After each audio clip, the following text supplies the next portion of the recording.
Bursting onto the golf scene with his muscular physique, spiderman poses, and Colombian flair, Camilo Villegas became a fan favorite and budding PGA Tour star in the late 2000s. It seemed he had all the tools to be a transcendent player. Unfortunately, he never really broke out like everyone thought he would. How's it going, everyone? It's your Anak, Peter Mata, and I wanted to do this Camilo Villegas video right after my Anthony Kim video because it's interesting how his and AK's rise and fall sort of coincide at the same time. You know, my brother and I had a running joke before that they would only win when the other one wins. But anyway, today we're going to be looking at what happened to Camilo Villegas.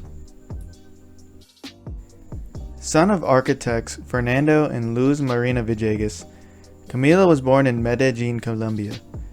As a young boy, he was very active and played all the popular sports of his country, which included soccer, biking, and squash. When Camilo was 7, his dad took him to the Campestre de Medellin, one of the 4 clubs with golf courses in the city.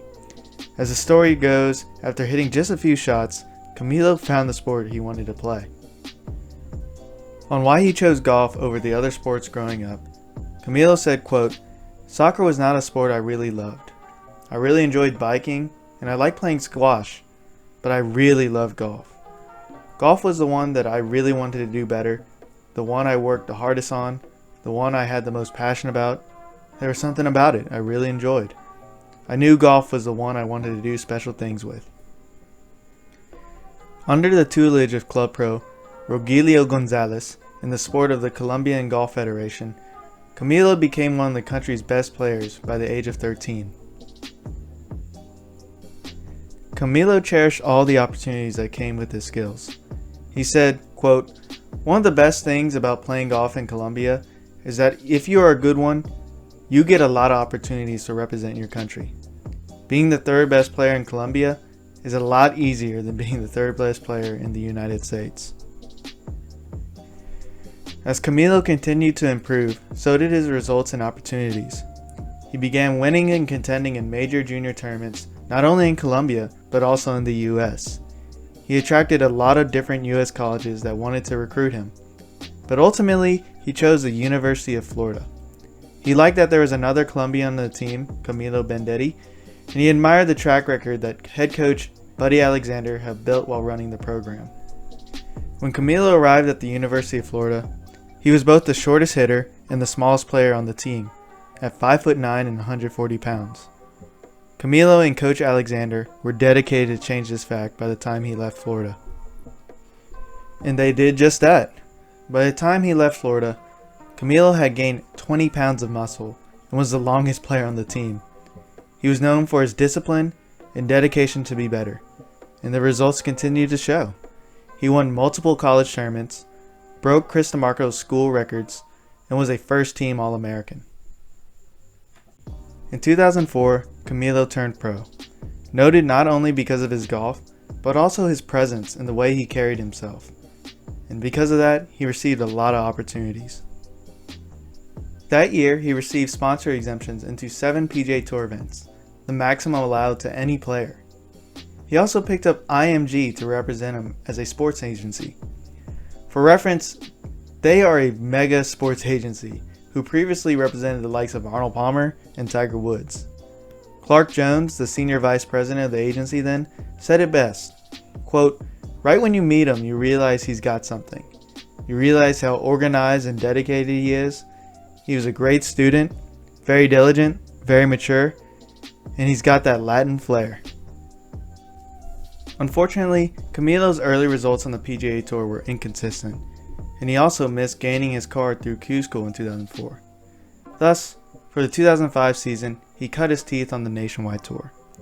There, he was able to hone his game even more, and he made enough money to be the 13th ranked player on the Tour's money list. This allowed him to earn his PGA Tour card for the 2006 season. During his first full year in 2006, he played very well, and that parlayed into another solid season in 2007. Despite not winning in his first 2 years on the PGA Tour, he had several good finishes. In total during this time, Camilo had 16 top 25 finishes, which included 10 top 10s, 2/3, one of which was at the Players' Championship, and 3 runner-ups, one of which he was in a playoff for. Just like his sports agency, many fans took notice of Camilo's ripped physique and unique style. This included his famous Spider-Man pose that he developed in 2005 so that he could better read greens. His solid finish in the first FedEx Cup playoffs in 2007 provided a great foreshadowing of his breakout 2008 season. During this season, Camilo had a slow start, but come season's end, his hard work had paid off. According to Camilo, seeing many other 20-something-year-olds win that year lit a fire under him to really start pushing himself harder. The results started to show as he built off top 5 finishes in the PGA Championship and the Deutsche Bank Championship to earn not only his first PGA Tour win at the BMW Championship, but also his second win in back-to-back events at the Tour Championship. This allowed him to finish the season second in the FedEx Cup. With this breakout season, many people thought that this was just the start of many more wins. However, to this point, he has yet to better or even match this 2008 season. In 2009, he went winless and had an average season.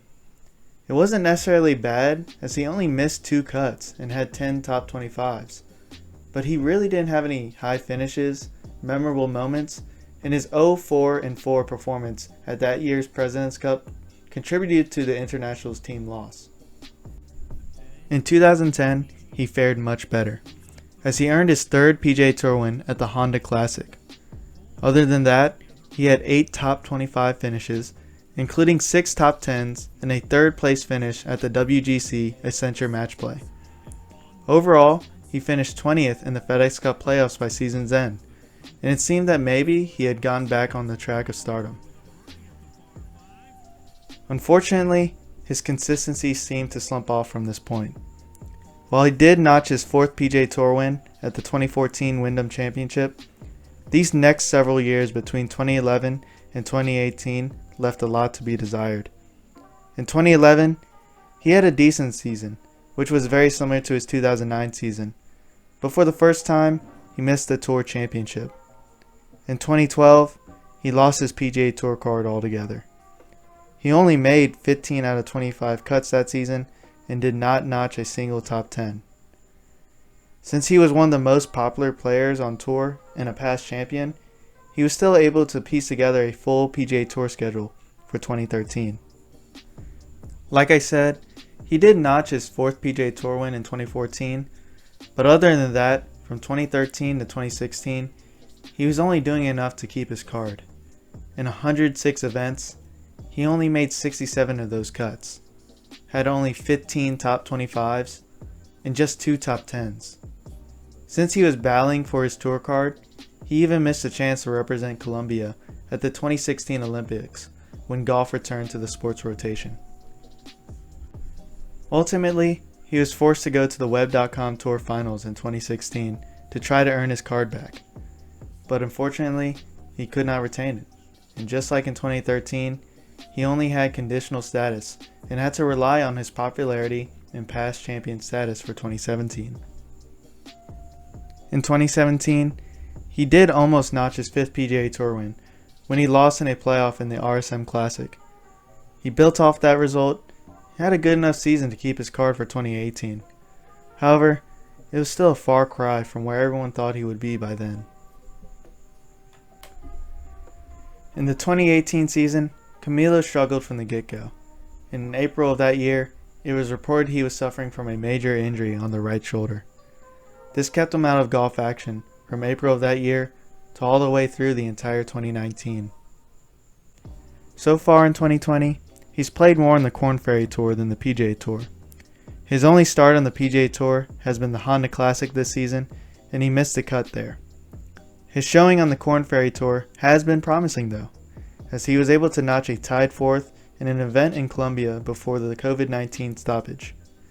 It would appear he's building up his game and confidence so that he can make good use of his 13 medical exemption starts on the PGA Tour.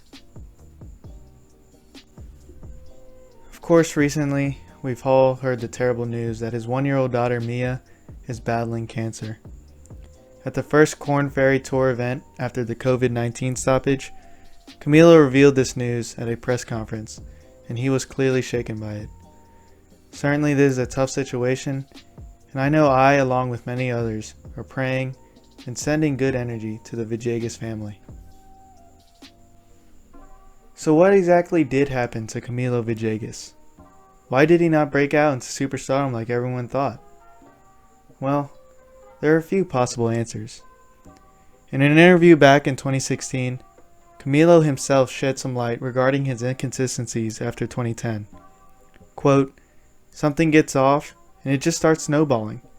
You lose confidence, you're not having as much fun, you're not practicing. I never stopped practicing, but I probably wasn't practicing as efficiently as I should have been. And you start seeing it in the results." While it seems Camilo has basically just succumbed to the normal ups and downs of golf, some suggested perhaps his focus on golf wavered. For instance, Camilo during the mid-2010s became an extremely keen cyclist. He even won an amateur cycling competition in June 2018 and described himself once as having OCD, obsessive cycling disorder. With this information, along with his previous comments about not practicing as efficiently, and what we already know about Camilo's penchant for working out, it's certainly fair to think that maybe Camilo just got burned out from golf and wanted to put some of his focus elsewhere. Another possible answer is that maybe Camilo from the get-go was just overrated by everyone. We all know to win or contend on tour, your putting has to be consistent. And looking at his stats, and specifically his putting stats, it was never anything to write home about. I mean, there was a reason why he was working out so much and doing the spiderman pose. It was so he could be a more consistent ball striker and a better putter. Certainly it's fair to say, while Camilo had tremendous natural talent, he never improved his consistency or putting enough for him to reach superstar status. In my opinion, if anything, I think it could be argued that he actually maxed his talent and skills out because of his work ethic. And yeah, it's probably true that he got burned out and frustrated from his slump and decided to put energy into something that he enjoyed, like cycling.